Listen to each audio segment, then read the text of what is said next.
Sheila. See some oxtails in there, just a handful. That's the rest of them over there. Chicken wings, cut up sausage, my celery, onion, and garlic, and then my roux right here. Okay, what I'm doing is a quick Creole gumbo, but I'm doing my Cousin Peaches' recipe. And these are my seasonings, you guys. Do it to taste, okay? Okay, now with this gumbo, I'm going to let it cook a little longer than normal because I'm throwing the oxtails in first. So this is my roux. I'm going to stir it and show you my little stuff is in there.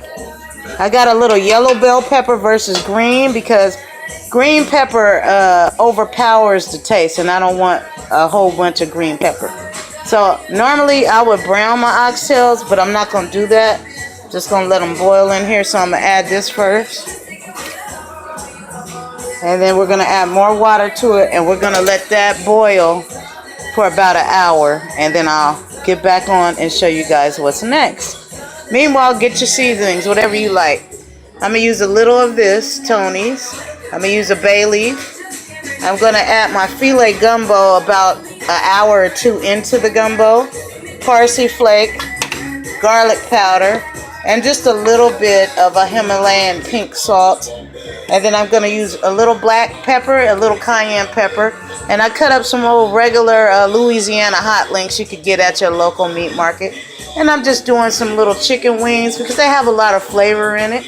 And you see my my oxtails. And then I got some tiger prawns, 2 types of shrimp that I'm going to put in that I will show you later in the video. Okay, I've been cooking the oxtails in the gumbo for about 45 minutes. So I'm going to get ready to start adding my chicken in a minute. Okay. And this is just a little something extra that I learned from my cousin. We call her Peaches. True story about gumbo. Gumbo came from poor people, and it originated with you just putting in what you can afford and what you had left over. That's how you do gumbo. And a story my grandmother told me is when they was living in New Orleans, they lived close to the waterfront. And she used to need extra money for her rent. So she would make pots of gumbo and feed all the working men who was working the waters, you know, the fishermen and stuff.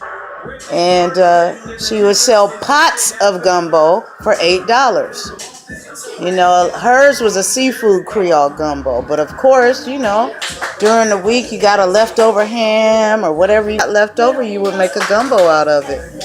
Like my mom on Thanksgiving, may God rest her soul, she would make a turkey gumbo with the leftover carcass of the turkey and add more stuff to it, and we'd have turkey gumbo. So, you know, the story of gumbo comes out of being poor and needing to eat and survive. And then once it got mainstream and commercialized, now we got to pay $25 a bowl for something that we created out of being poor. You know, so that's my little heritage history moment about gumbo. But I'm making this video for one of my little cousins, Philip, out there in Oregon. And for the rest, whoever just want to know, you want to get it with a hip-hop version to it, you know, just come to my channel. I'm going to keep it real. Look at my kids in here practicing and dancing. So we just keep it real. And maybe if I'm dead and gone, they could pop this video up and hear their mama talking about gumbo. So thank you for watching. I will be